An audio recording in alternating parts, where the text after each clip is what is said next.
So I just got the records for Jane Barrett's security system from Superior Security. Looks like they check out. According to the records, Ms. Barrett was at home last night at 11. You know, the Mars family is still a pretty powerful player in this state. And it's pretty much an open secret that John Barrett was set to inherit everything when Mary Mars died. Jane Barrett wasn't even going to get a little something for the effort. Well, being left out of the will is a possible motive, but what do we think about Jane helping Mary end her own life, trying to give her death with dignity? You know what death with dignity is? It means you don't drool. I think when you have a family with a lot of money to fight over, I don't trust any of them. But if Doc Robbins tells us the time of death clears Jane Barrett, then I'll move on to the next best suspect, family member or not. Vault Insurance Company was only too happy to provide us with their claim file on Mary Marst's accident. Hey, Robbins here. Sorry if I slowed you down any, but I was finally able to determine your victim's time of death. You're looking at somewhere around 11 p.m. last night. Why don't you meet me in the morgue when you're ready, and we can go over the rest of the autopsy results.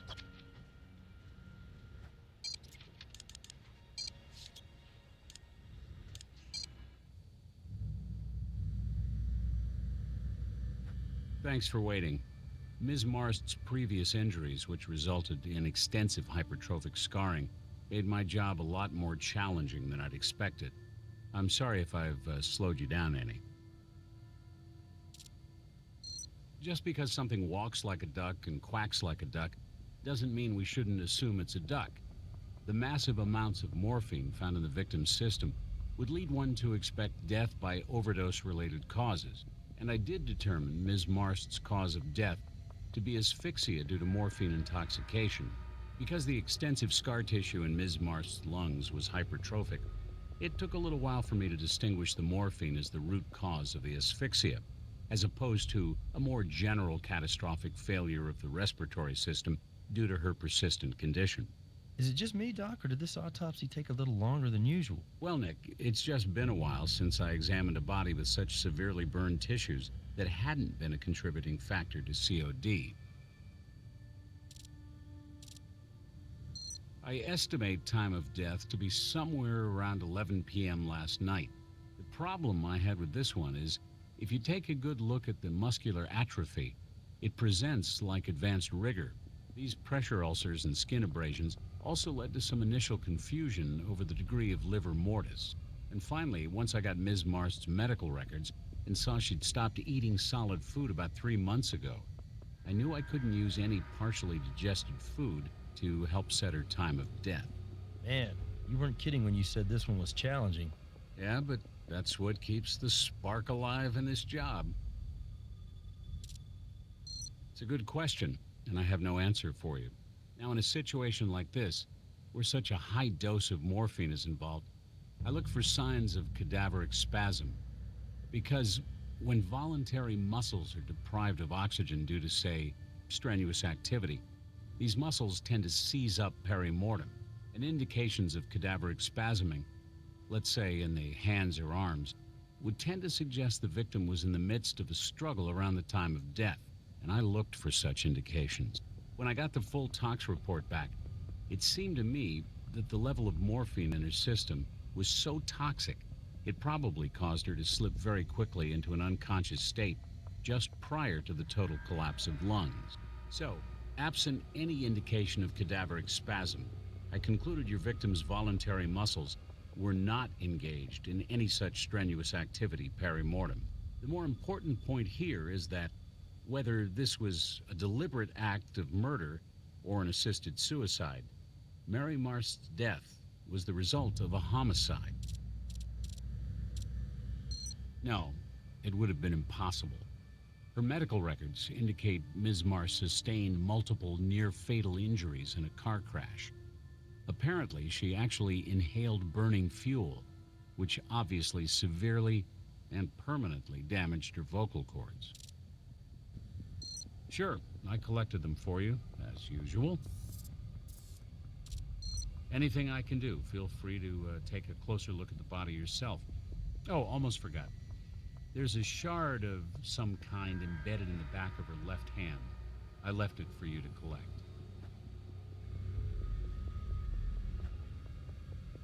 'Cause Scar tissue here is extensive, as well as hypertrophic.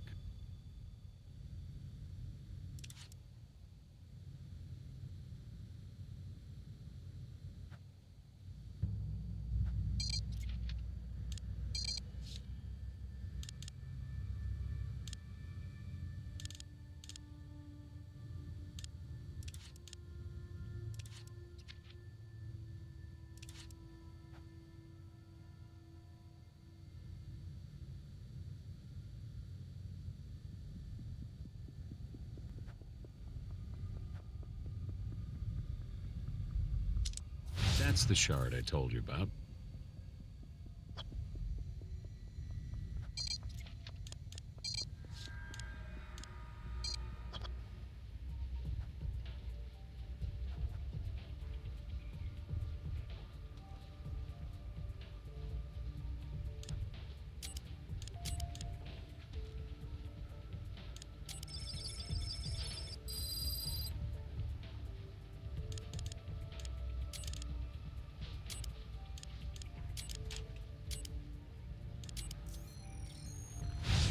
Looks like an acetone and some hydrogen cyanide combined into fibers of an ethyl methacrylate monomer and bonded with a similar but complex polymer of transparent thermoplastic.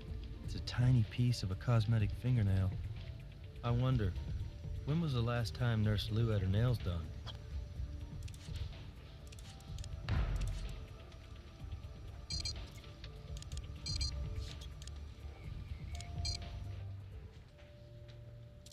What evidence do you have? What if we do this? I'll talk to the nurse. See if she might be willing to come down here voluntarily to answer some questions. Maybe we'll get lucky. Nurse Lou, we appreciate you coming down here voluntarily to answer some questions. You're welcome. I don't think there's any more I can tell you, but I'd like to help you if I can. These? Yes, they are.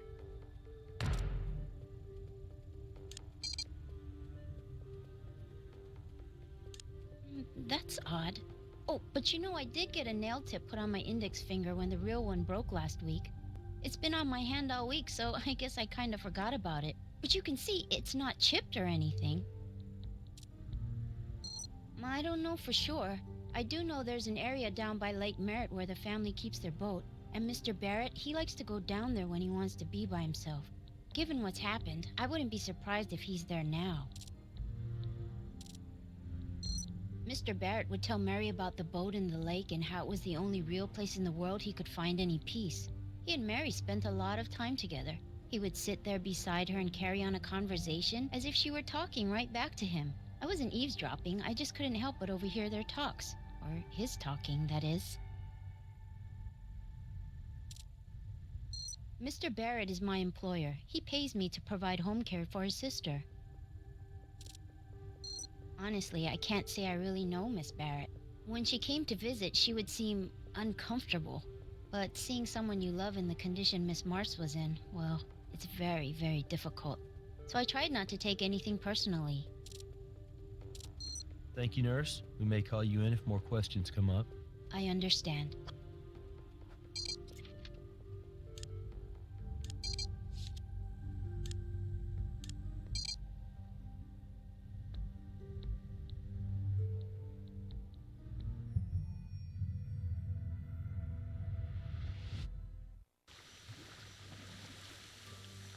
That must be our man, right where Mary's nurse said he'd be.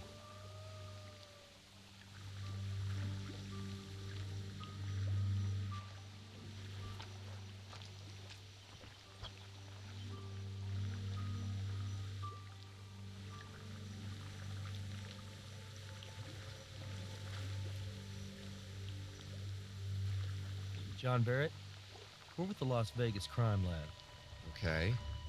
Do you think I'm going to need my lawyer? We're looking into the death of Mary Marsh, and we'd like to ask you some questions. I didn't do it. What else do you need to know? Sister.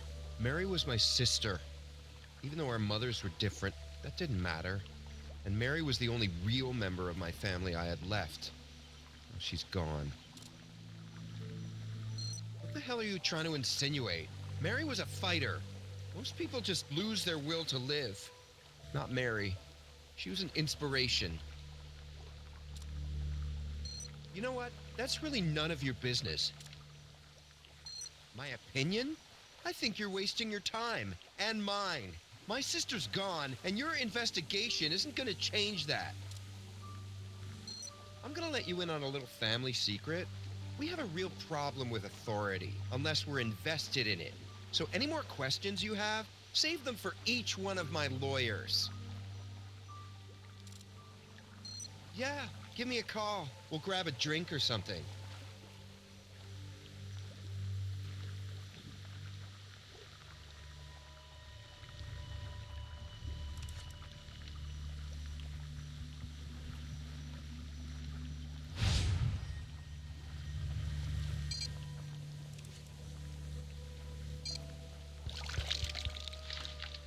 Good idea. We can use the microscope to compare the mold against any prints we find.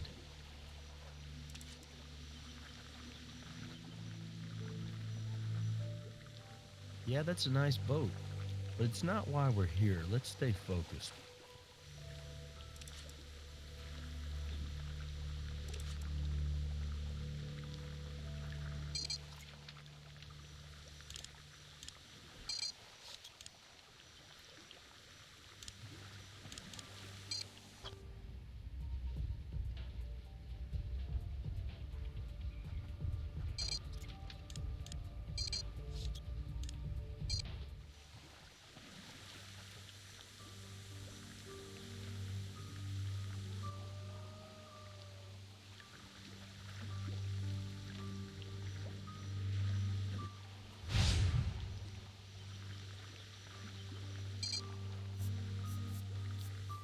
No one will ever accuse you of not being thorough. I'd say you might be overdoing it a little bit, but it never hurts to practice, right?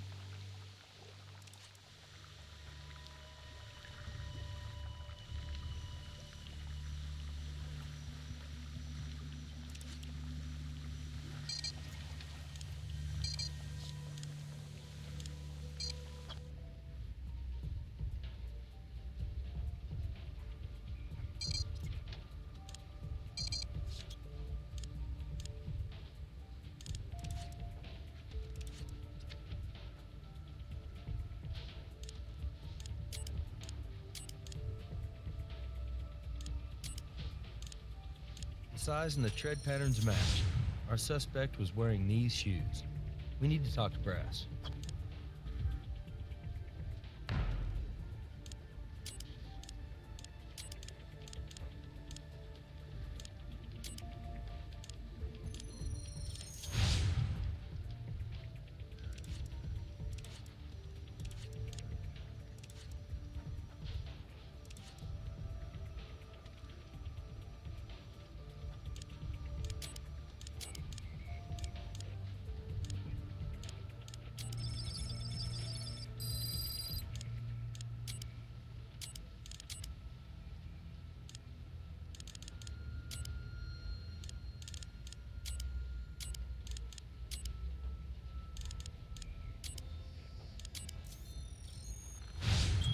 Petroleum oil with a very low ash content.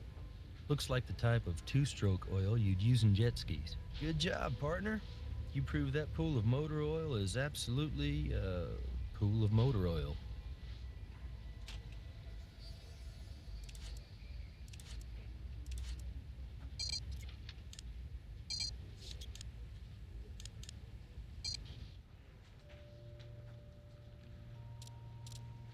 Based on what evidence?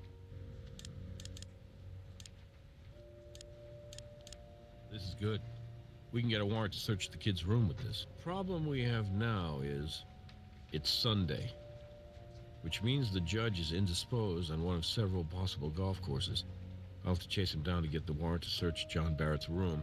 Why don't you head back to the lab? I'll call you when I have it.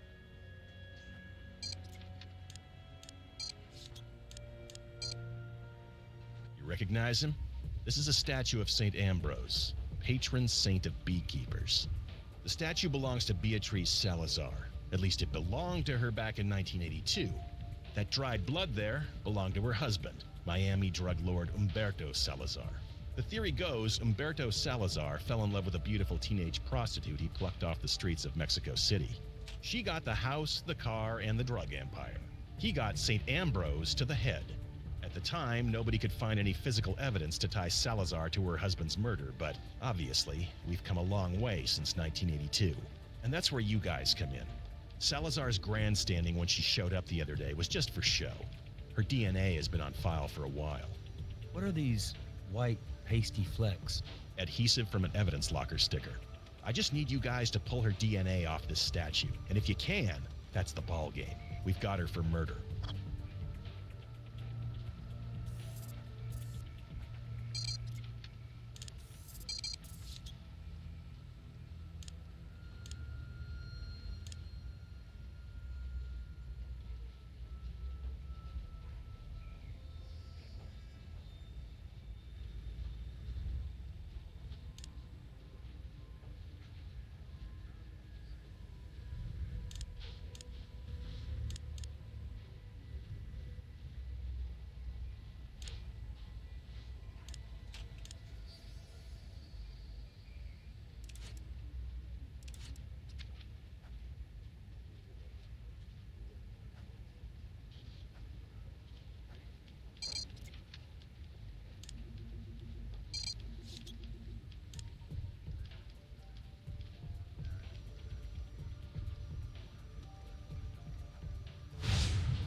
Nice job. Now let's run the sample.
Wait, what's going on? I'm not sure.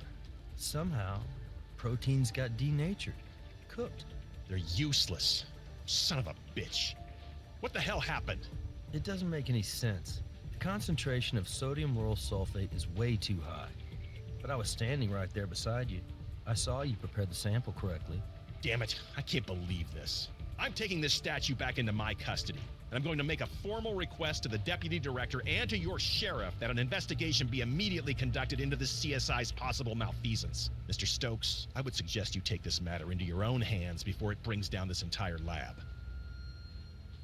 Tell me something. Are you just incompetent, or did you just deliberately destroy potential evidence? I know this sounds crazy, but I think Agent Huntby set us up. I think he deliberately set us up so that we would consume that potential DNA sample in analysis. And he wanted us to take the fall for it. Catherine, we got to get our hands back on that statue. We need to analyze whatever traces on it, and we have to figure out what the hell's going on with Huntby. Huntby just left the building, and he took the statue with him. I'll notify the FBI field office. See if they can help us. I think Nick is right. And I'll do everything in my power to get that statue back here and have you retested. But until we can get this thing totally resolved, I think it's best for the credibility of the lab if I keep you off any cases pertaining to Beatrice Salazar. I understand you have another case you're handling right now. I recommend the two of you keep working on it. So, walk me through this again. Okay. We used a moderate concentration of sodium lauryl sulfate to lyse the cell walls. Okay. Cell walls open up, allowing us to extract the genetic material inside and prepare it for DNA analysis. Exactly. Except this time, for some reason, there was a much higher concentration of SLS than we normally use.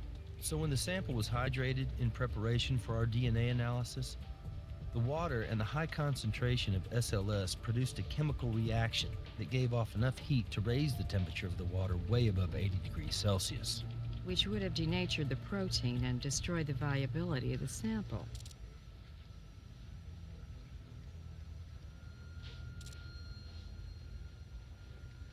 Agent Huntby is claiming you incorrectly prepared the lysing solution by adding too much SLS. Catherine, with all due respect to Agent Huntby, I was standing right there when it all went down. The solution was prepared correctly. Now, as we were swabbing the sample, I did notice a trace amount of some sort of pasty substance on the back of the statue. So I asked Agent Huntby about it, and he said it was just some glue residue from an identification tag. You know, you can create a paste with sodium lauryl sulfate, concentrated enough to have that reaction when hydrated. It's Brass.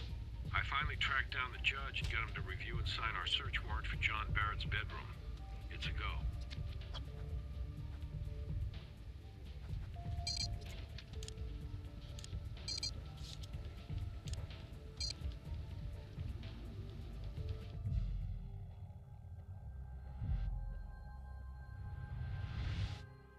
Brass had a hell of a time getting this search warrant. Let's not waste it. Stay sharp.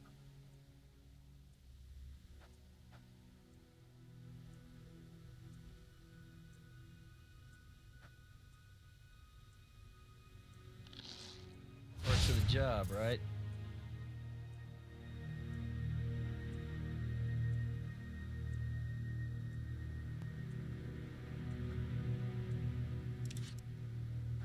This guy may be rich, but lucky for us, he obviously doesn't pay for a daily maid service.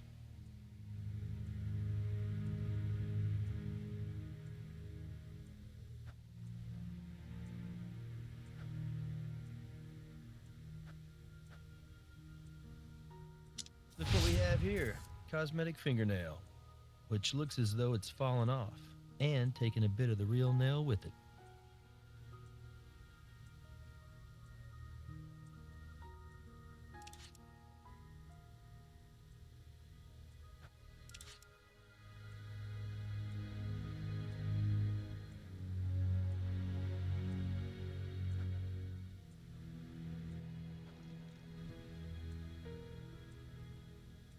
The man likes his shoes.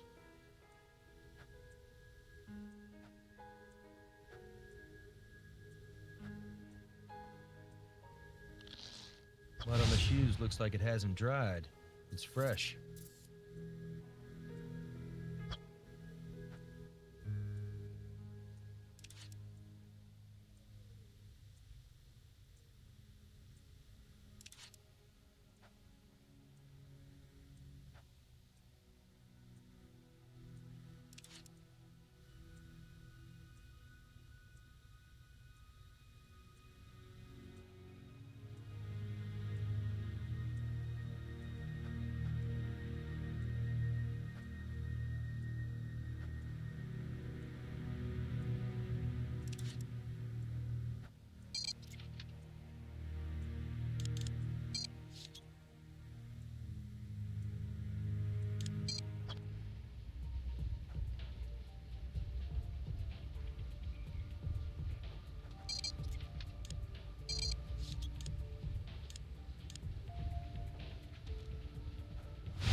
sample may allow us to positively identify who the nail belongs to.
Okay, so not only is Nurse Lou a stripper with a rap sheet, she lied to us about the fake fingernail.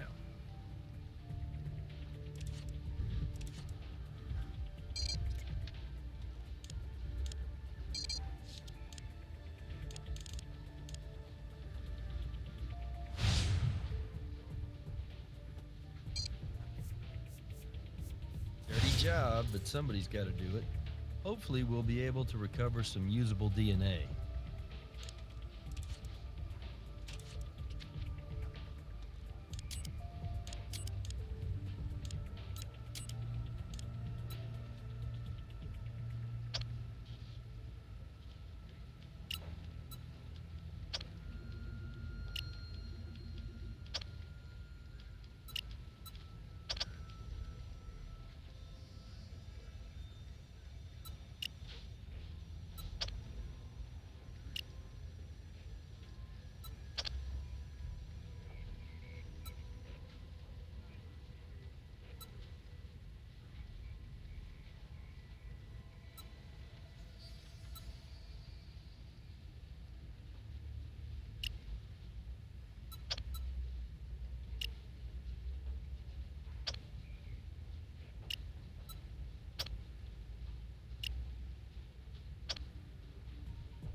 Well, hello.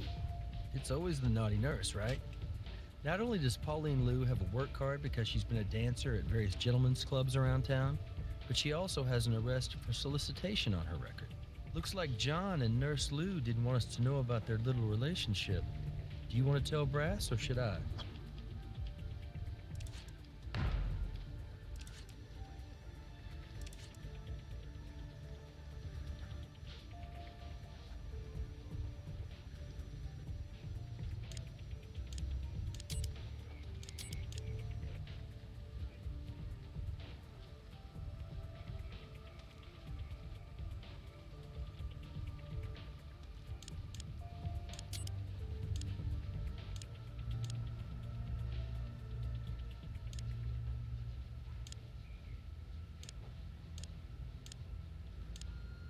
So that piece of cosmetic fingernail that we found in the skin of Mary's hand belongs to her nurse. She lied to us.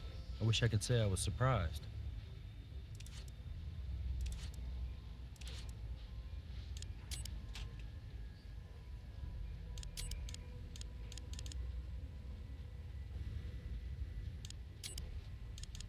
The tread of this shoe is the same size and pattern as the shoe impression we collected from the crime scene. I gotta say, it doesn't look so good for John.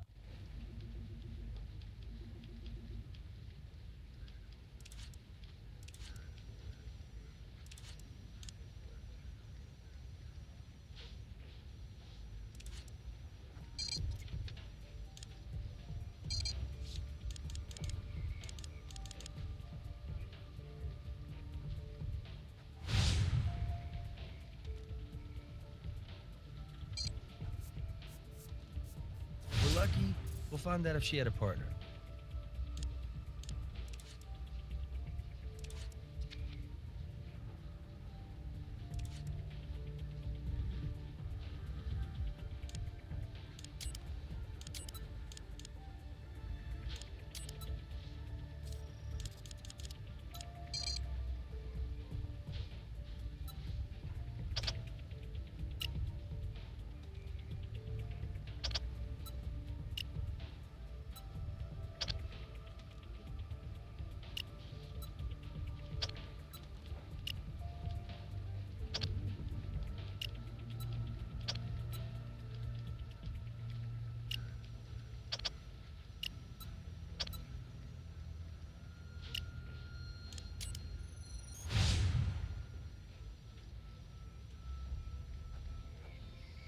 Looks like John and Nurse Lou didn't want us to know about their little relationship.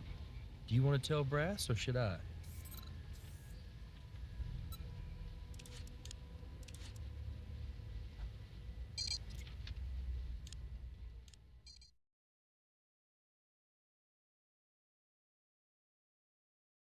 I live my day as if it was the last. Live my day as if there was no past. Doing it all night, all summer. Doing it the way